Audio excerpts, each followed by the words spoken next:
بسم اللہ الرحمن الرحیم 8ویں جماعت اردو کتاب سے آج ہم پڑھیں گے زعفران۔ زعفران کشمیر کا ایک خاص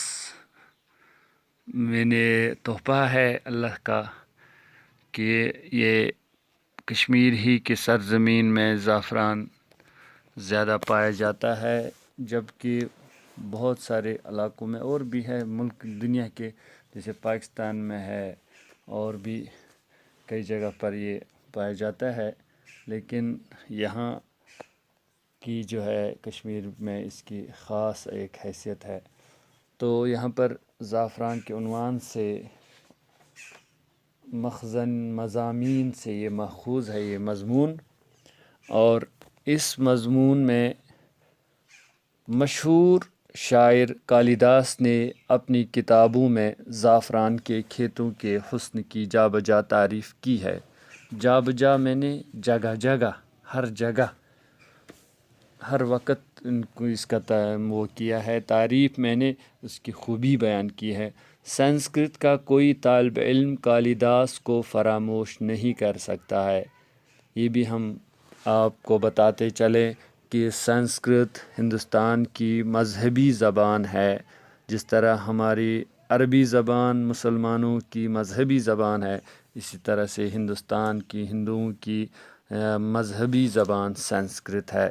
طالب علم کالیداس کو فراموش میں نے بھول نہیں سکتے ہیں، کیونکہ سنسکرت کا جو بھی پڑھنے والا ہوگا اس کو کالیداس کے بارے میں پوری جانکاری ہوگی، کیونکہ کالیداس مشہور شاعر ہے اور سنسکرت کا مشہور ادیب ہے۔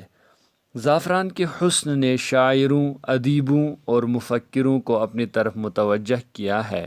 متوجہ کرنا مطلب ہوتا ہے توجہ دلانا، متوجہ کرنے کا مطلب ہے توجہ دلانا، یعنی اپنی طرف مائل کرنا۔ مفکر کہتے ہیں جو اچھا فکر دے، اسکالر جس کو کہتے ہیں۔ زعفران کے کھیت کو زعفران زار بھی کہا جاتا ہے۔ زعفران زار کیوں کہتے ہیں اس لیے کہ اس کے معنی لغت میں یہ لکھے ہیں کہ وہ مقام جہاں دور تک زرد پھول ہو یا زرد فصل کھڑی ہو، اس کو ہم زعفران زار کہتے ہیں۔ دوسرے معنی یہ بھی لکھے ہیں کہ وہ جگہ جہاں پہنچ کر انسان کو بہت ہنسی آئے تو اس کو زعفران زار کہتے ہیں۔ زعفران کا کھیت ایسا ہوتا ہے کہ انسان دیکھ کر کی ہی خوش ہوتا ہے اور دل باغ باغ ہو جاتا ہے خوشی سے۔ مشہور ہے کہ زعفران کے کھیت میں پہنچ کر انسان کو خود بخود ہنسی آنے لگتی ہے، یعنی وہاں اتنی اللہ تعالیٰ نے اس کے اندر حسن، جمال، خوبصورتی اور ایک دل لگی رکھی ہے کہ انسان پہنچتے ہی وہاں ہنسنے لگتا ہے۔ کشمیر میں زعفران زار کو ہنسی مذاق کی محفل کے لیے بھی استعمال کرتے ہیں، یعنی جب ہم کوئی ہنسی مذاق کی محفل کہیں پر منعقد کرتے ہیں تو اس کو کشمیری زبان میں زعفران زار کے نام سے بھی مشہور ہے کہتے ہیں کہ اس کی خوبصورتی کو دیکھ کر غیر ملکی فوجیوں نے اس کے حسن کے آگے اپنا سر جھکا دیا، یعنی باہر سے جو فوج آتے ہیں، اکثر فوجیوں کی ڈیوٹی رہتی ہے وہاں، تو انہوں نے اپنا سر جھکا دیا اور وہ اس کی خوبصورتی میں کھو گئے۔ یہ ہے زعفران زار۔